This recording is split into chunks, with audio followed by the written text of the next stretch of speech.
He returned my keys, kept my lips instead. I never thought I'd find love in my apartment building, especially not after the disaster that was my last relationship. Let me introduce myself. I'm Alex, 32, working as a graphic designer for a marketing firm downtown. 6 months ago, my partner of 3 years, Chris, decided we weren't growing in the same direction and moved out, leaving me with an apartment full of memories and a heart that felt like it had been put through a paper shredder. You know that feeling when someone you've built your life around suddenly isn't there anymore? The empty side of the bed, the quiet mornings without sleepy conversation, the inside jokes that have no one to share them with. It's like learning to walk again after forgetting you have legs. I threw myself into work, redesigning my apartment, anything to fill the void Chris left behind. My friends tried to help, of course. You need to get back out there, they'd say, as if my heart was a bicycle with a flat tire that just needed a little air. But I wasn't ready. Trust doesn't rebuild itself overnight, and neither does confidence. I'd catch myself in the mirror sometimes, wondering what Chris had seen, or hadn't seen, that made leaving so easy. My apartment complex is one of those renovated industrial buildings with exposed brick and pipes that developers charge extra for, calling it character. It's in that part of the city that's not quite downtown but pretends to be, with overpriced coffee shops and boutiques selling candles that smell like midnight forest for $40. I liked it because it was close to work and had a rooftop garden where I could sketch on weekends. What I didn't know was that it would also be where I'd meet Jamie. Jamie moved in 3 floors below me in April, right when the cherry blossoms were making the city look like it was covered in pink snow. I first noticed him in the elevator, tall, with dark curly hair that looked like he'd just run his fingers through it, and eyes the color of honey when sunlight hits it. He was struggling with a massive fern that seemed determined to escape his grip. "Plant rescue mission?" I asked, immediately regretting how awkward it sounded. But he laughed, a warm sound that seemed to fill the small elevator space. More like plant hostage situation. I'm beginning to think it doesn't want to live with me. And just like that, we were talking like old friends. Jamie was a music teacher at the local high school, passionate about introducing teenagers to classical compositions in ways that didn't make them roll their eyes. He had moved to the city after a teaching opportunity opened up, leaving behind a small town where, as he put it, everyone knew what I had for breakfast before I did. There was something refreshing about his enthusiasm, the way his eyes lit up when he talked about his students or when he spotted a dog on the street. It was contagious, making me smile even on days when I didn't feel like it. Our first real interaction beyond elevator small talk happened because of Mrs. Patel from 5B, who decided the building needed more community spirit. She organized a potluck on the rooftop garden, complete with fairy lights and a playlist of songs that were popular when she was in college in the 70s. I went because saying no to Mrs. Patel was like trying to stop a bulldozer with a traffic cone. Technically possible, but requiring more strength than I possessed. I brought my signature dish, mac and cheese with 3 kinds of cheese and a crispy breadcrumb topping, which was really just something I could make without having to look up a recipe. Jamie brought homemade spring rolls that he claimed his grandmother had taught him to make, though he later confessed he'd learned from a YouTube video the night before. We ended up sitting at the same table, laughing at Mrs. Patel's attempts to get everyone to do the hustle.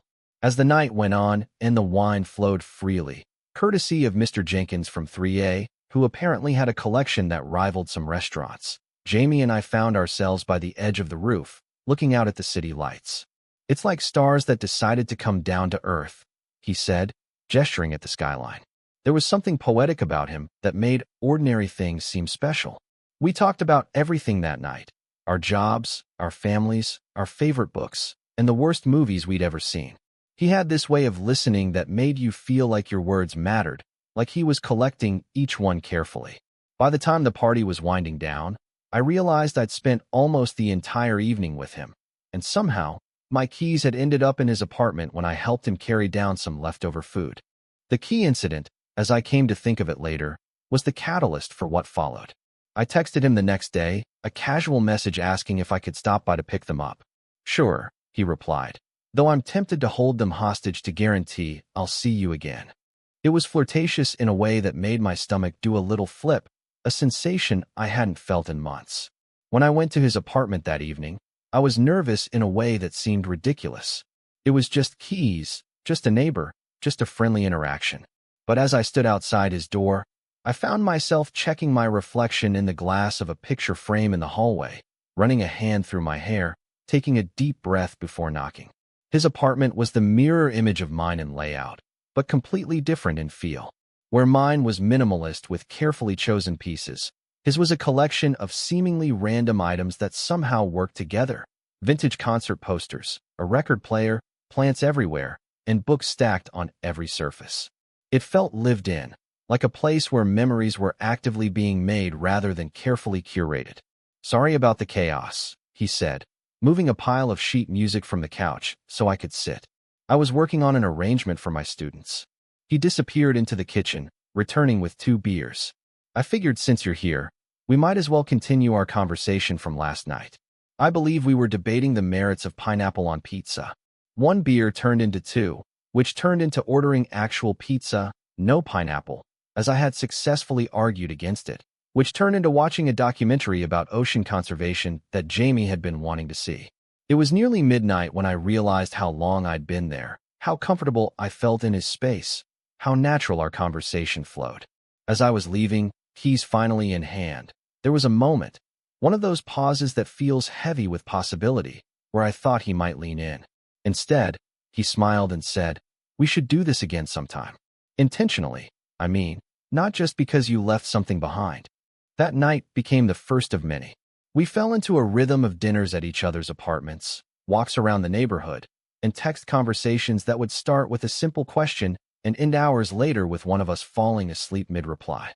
Jamie introduced me to his world of music, playing pieces on his keyboard that he thought I'd like, explaining the emotions behind the compositions. I showed him my designs, the projects I was passionate about, the sketches I did just for myself. The tension between us built slowly, like a piece of music gradually increasing in volume. There were moments when our hands would brush as we reached for the same thing, or when our eyes would meet for a beat too long, or when one of us would say something that could be interpreted as more than friendly. But neither of us made a move, as if we were both afraid to disrupt the delicate balance we had found. It was a rainy Tuesday night when everything changed. I had had a particularly rough day at work. A client had rejected a design I'd spent weeks on. My computer had crashed, losing some unsaved work, and to top it all off, I had stepped in a puddle that soaked through my shoe. I texted Jamie, canceling our plans to try a new restaurant, explaining that I wasn't good company. 20 minutes later, there was a knock on my door. Jamie stood there with takeout from my favorite Thai place, a bottle of wine, and a sympathetic smile. "I figured if you couldn't come to dinner, dinner would come to you," he said, stepping inside without waiting for an invitation.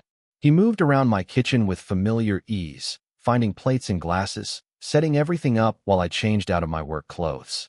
We ate on my couch, the rain creating a soothing backdrop to our conversation. Jamie let me vent about my day, offering the right balance of sympathy and distraction. As the wine loosened my tongue, I found myself talking about Chris, about the breakup, about the insecurities it had left me with.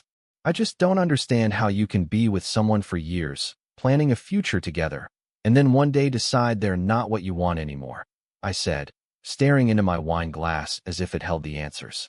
It makes me wonder if I was ever really seeing the relationship clearly, or if I was just seeing what I wanted to see. Jamie was quiet for a moment, considering his words carefully. "I think sometimes people change in ways they don't expect, and it's no one's fault.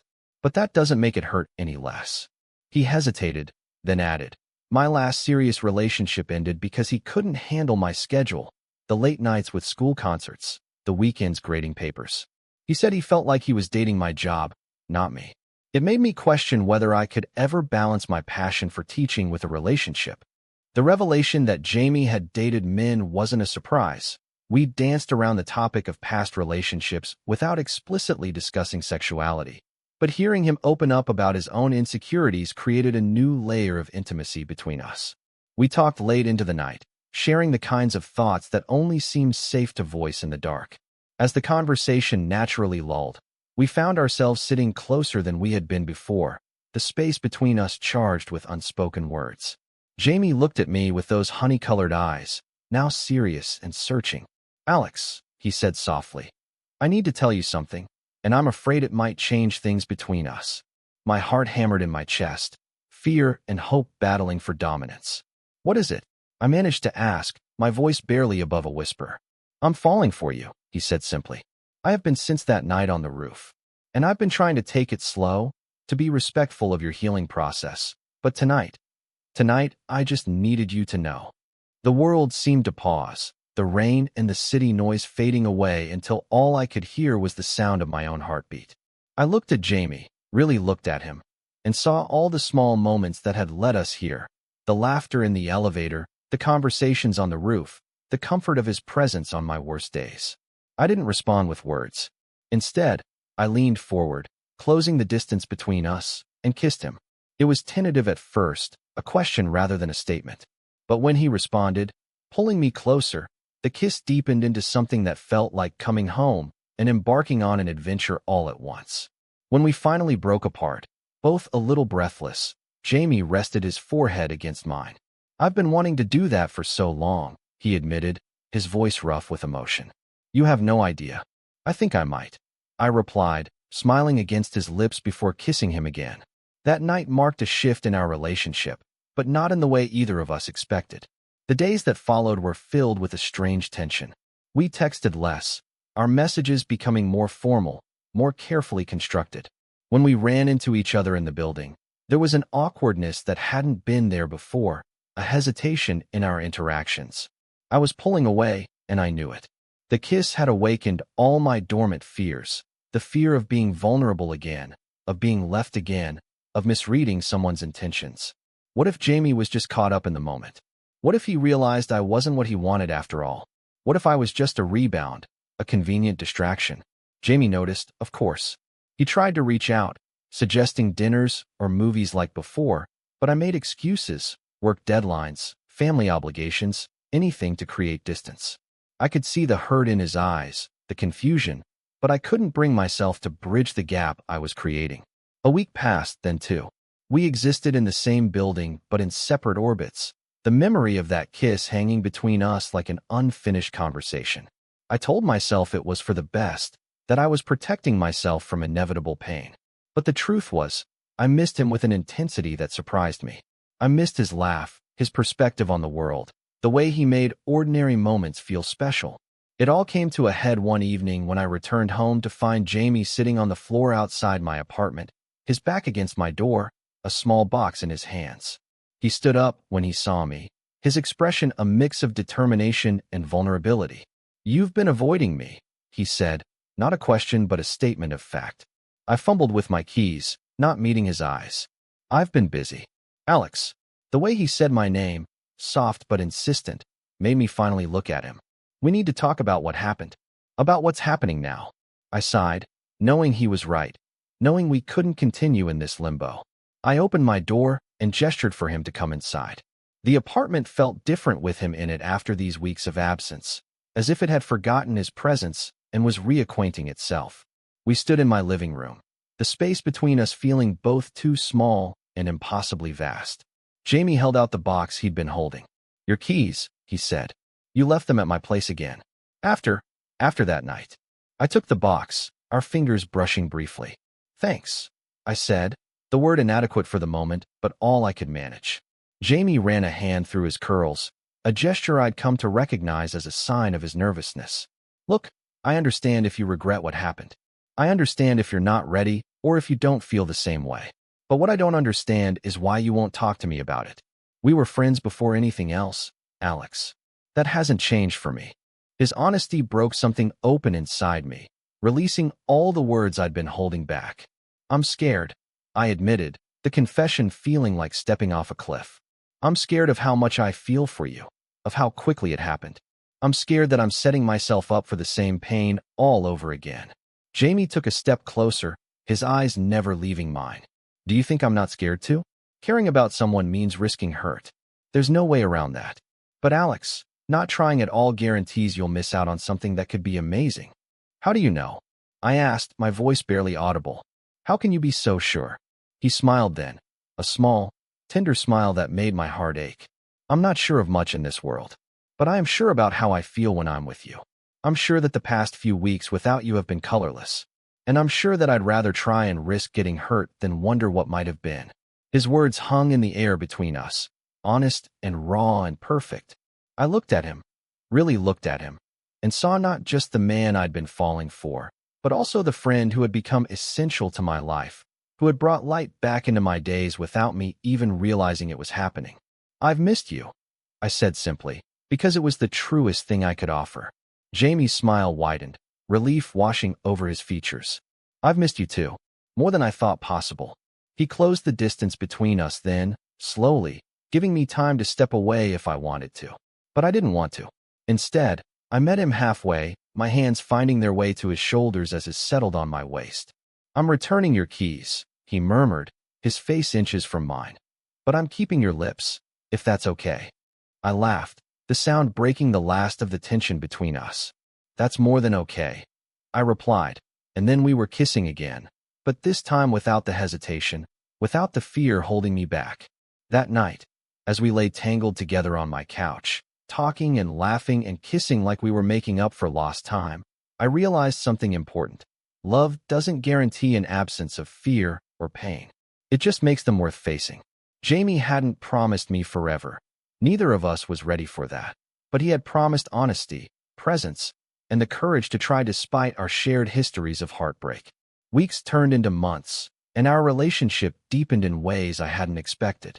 We had disagreements, of course. Jamie was perpetually late to everything, which drove my punctual nature crazy, and I had a tendency to withdraw when stressed, which frustrated his more communicative approach.